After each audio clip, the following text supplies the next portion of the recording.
Bonjour, je suis avec vous, psychologue Yulia Latunenko. Aujourd'hui, je vais vous expliquer ce qui peut vous aider dans le processus de divorce, car le divorce est considéré comme le traumatisme numéro 2 dans le classement des traumatismes après la perte d'un être cher à la suite d'un décès, c'est-à-dire que le divorce est tout aussi destructeur dans son impact que la perte d'un être cher.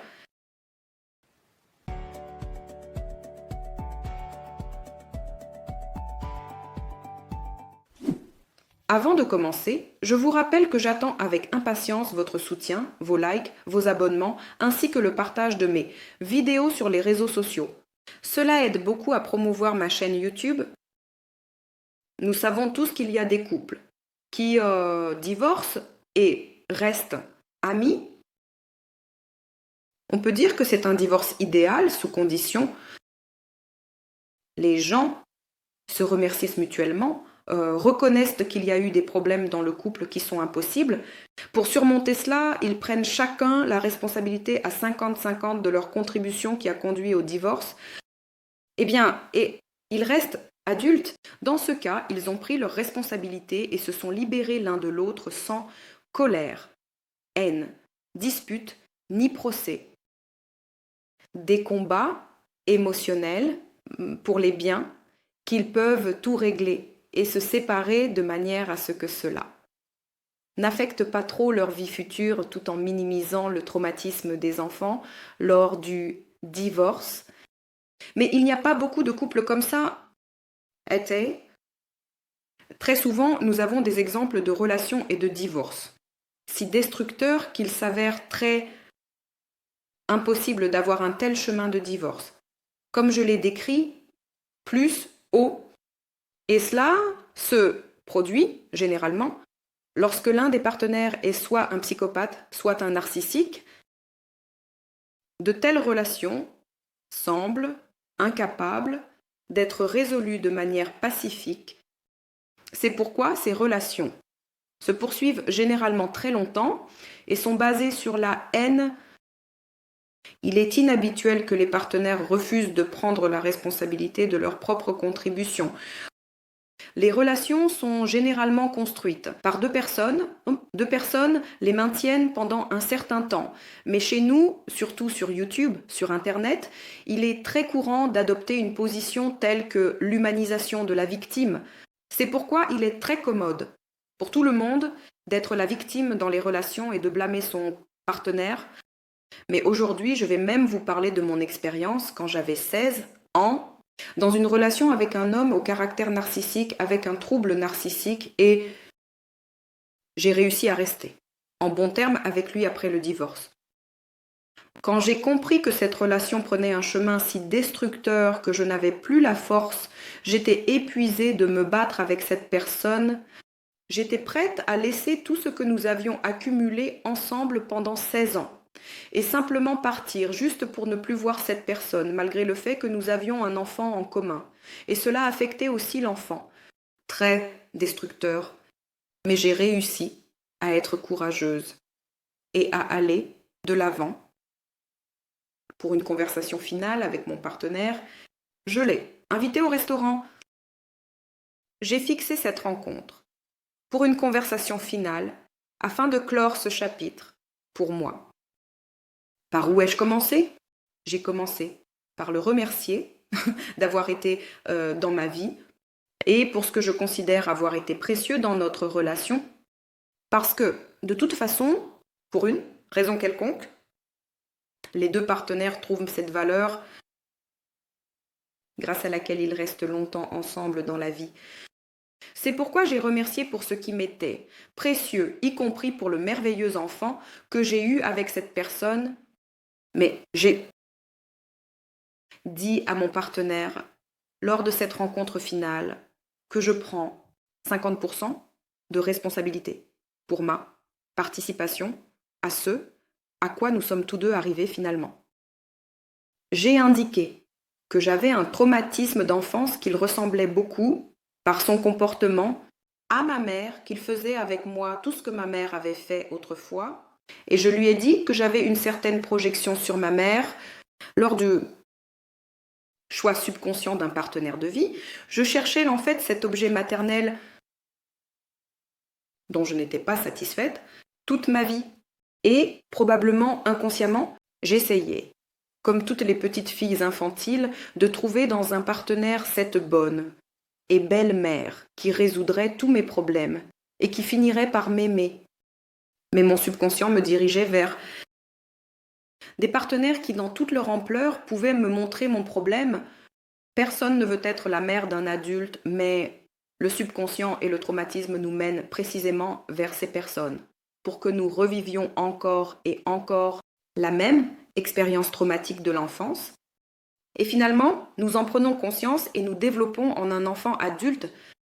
Je lui ai dit tout cela, et j'ai dit que probablement toute notre vie commune était une projection, je le traitais, comme ma mère.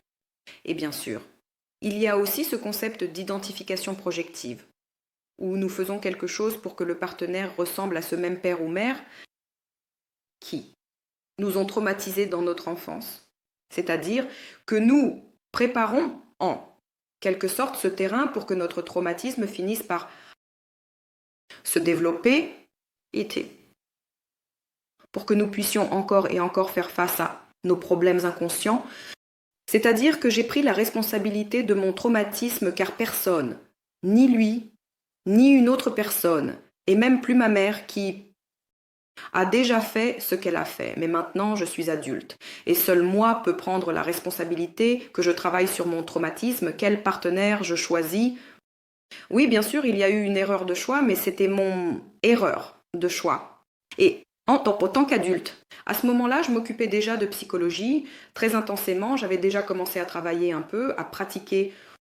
J'ai réussi à être courageuse et à dire à un partenaire narcissique « Merci pour ce qui a été ainsi et ainsi avec toi pour ce que tu m'as donné. Et voici 50% de ma responsabilité. » Et maintenant, écoute attentivement. Je ne sais pas si tu pourras assumer la responsabilité de tes actions envers moi. Et je lui ai raconté que ce qui m'a beaucoup blessée dans la relation, ce dont j'étais mécontente dans cette relation, et j'ai dit que ce sont des choses que je ne veux plus et ne peux plus supporter. Je te suis reconnaissante, mais mes ressentiments envers toi, ma colère nous empêche d'être ensemble.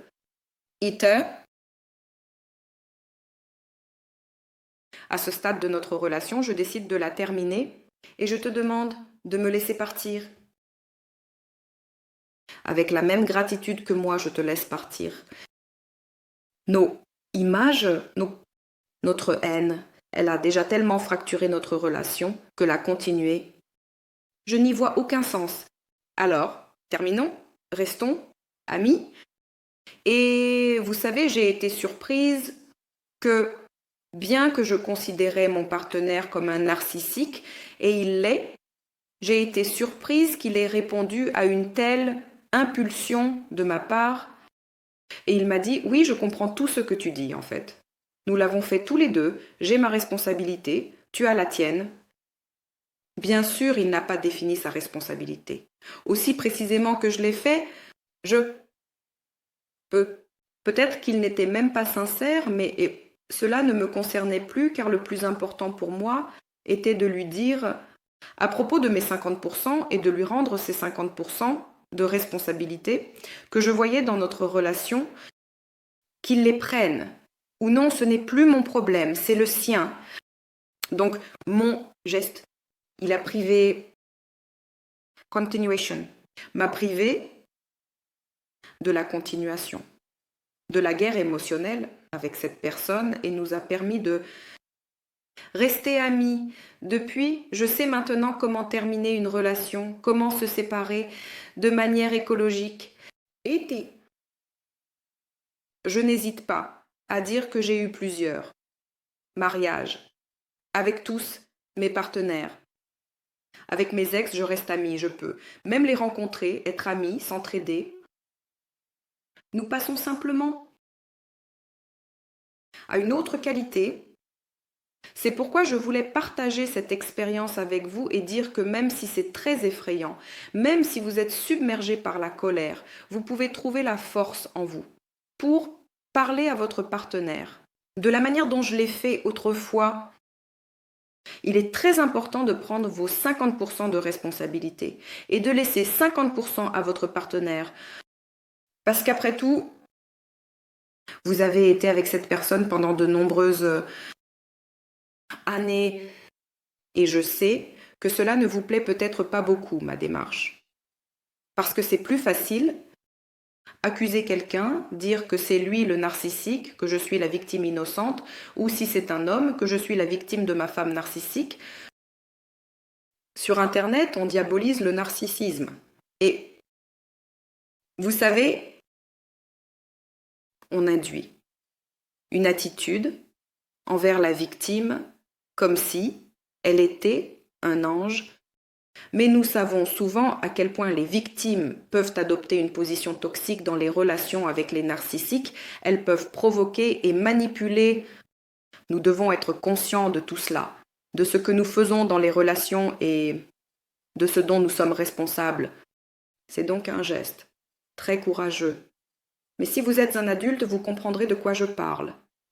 Si vous êtes encore sur votre chemin de développement et que vous ne ressentez pas encore votre maturité, vous serez indigné par ma proposition de parler de responsabilité mutuelle. Je ne dis pas qu'il faut aller voir un narcisse et lui dire « Oh, c'est moi, il est coupable de tout, tu es si merveilleux ». Non, je parle d'une répartition concrète et claire de la responsabilité pour ce que nous avons fait.